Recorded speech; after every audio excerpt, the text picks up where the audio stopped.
Thanks to the resolve of our people, the courage of our soldiers, and the bold decisions we took, Israel rebounded from its darkest day to deliver one of the most stunning military comebacks in history. These were the opening words of Israeli Prime Minister Benjamin Netanyahu as he addressed the United Nations, greeted by applause that echoed through the hall. He paused for a moment, letting the weight of that statement sink in before adding in a voice both determined and somber, "But we're not done yet." The final elements, the final remnants of Hamas are holed up in Gaza City. They vow to repeat the atrocities of October 7th again and again and again, no matter how diminished their forces. That is why Israel must finish the job. That is why we want to do so as fast as possible. The audience responded with another round of applause, reflecting the urgency he conveyed. Netanyahu shifted to the painful memory that continues to drive Israel's military campaign. Much of the world no longer remembers October 7th, but we remember. Israel remembers October 7th. His voice hardened as he pinned to his jacket a large badge bearing a QR code. You see this large pin here? It's a QR code. What I ask you to do is hold up your phones, zoom in, and you too will see why we fight and why we must win. It's all in here. He reminded the international community of the horrors of that day, describing it as the worst attack on Jews since the Holocaust. Netanyahu recounted the atrocities in vivid and unsettling detail. They slaughtered 1,200 innocent people, including over 40 Americans and foreign nationals from dozens of countries represented here. They beheaded men, they raped women, they burnt babies alive. They burned babies alive in front of their parents. What monsters! His tone shifted to one of grief and anger as he continued. These monsters took more than 250 people hostage, and those included Holocaust survivors, grandmothers, and their grandchildren. Who takes hostage grandmothers and grandchildren? Hamas does. The Israeli leader then shared an update on the fate of those captives. So far, we've brought home 207 of these hostages, but 48 still remain in the dungeons of Gaza. 20 of them are alive, starved, tortured, deprived of any daylight, deprived of humanity. The hall grew quiet as he began to read their names aloud, a deliberate, solemn act to humanize the suffering behind the statistics. Matan Angres, Gali and Zer Berman, brothers Elkanabot Roslavsky, Nim Cohen, Ariel and David Kuno, another pair of brothers, Gajil Buadalal, Evyatar Davidid, Maxim Herkin, Eaton Horn, Celon, Barstein, Omri, Meen, Eaton, Mo, Isef, Kim, Okana, Alon, O, Einatam O, and Matan Gorka. At one point, Netanyahu highlighted one particularly harrowing case. You saw the picture of Evyatar Davidid, emaciated, forced to dig his own grave. The silence in the hall was palpable as those words lingered in the air. Breaking with the usual decorum of such gatherings, Netanyahu announced a rare gesture. Now, ladies and gentlemen, I want to do something I've never done before.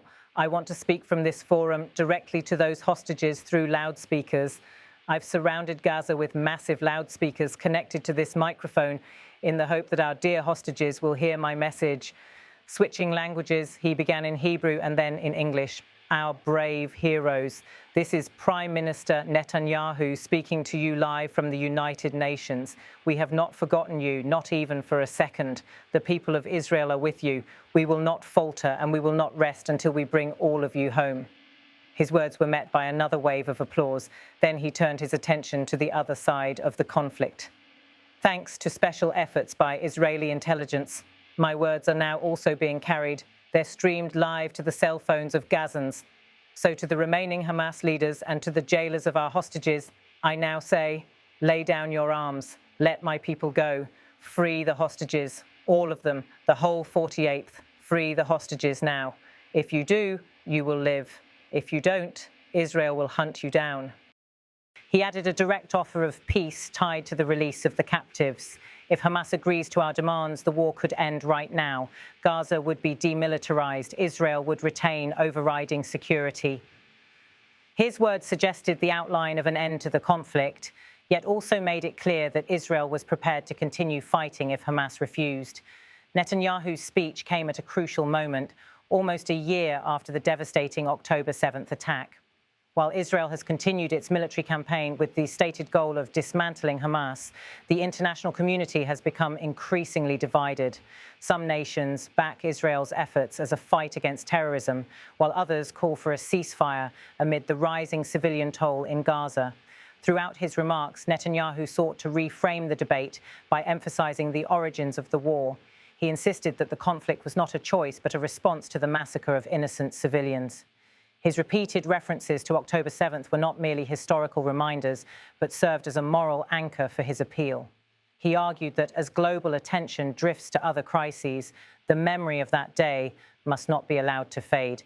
The QR code he displayed was symbolic of that plea, a digital link to the evidence of Hamas's crimes meant to keep the reality vivid for those far removed from the conflict. He was asking the world to remember not just the statistics, but the human faces behind them. Observers at the UN noted the mixture of statesmanship and personal appeal in his address. By reading the names of the hostages and speaking to them directly, Netanyahu sought to show empathy and resolve. By invoking international justice and security, he aimed to rally allies and isolate Hamas. For Israel's supporters, his words underscored the conviction that their country is fighting an existential battle. For critics, his unwavering military stance and the ongoing operations in Gaza remain points of contention, fueling concerns about humanitarian consequences and the risk of further destabilization in the region. Netanyahu's approach reflected a leader both defending his people and pressing the international community to recognize what he described as an unrelenting terrorist threat.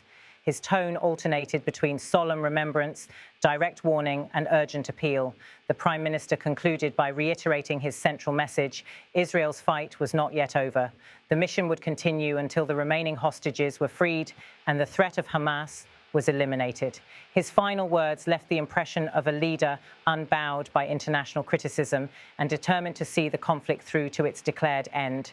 His statement, "If Hamas agrees to our demands, the war could end right now," served both as a challenge to his adversaries and as a promise to his people. And his declaration that Israel would not rest until all the captives returned home underscored the human dimension of a war often measured in territory and statistics. In the end, Netanyahu's address to the United Nations was more than a policy speech.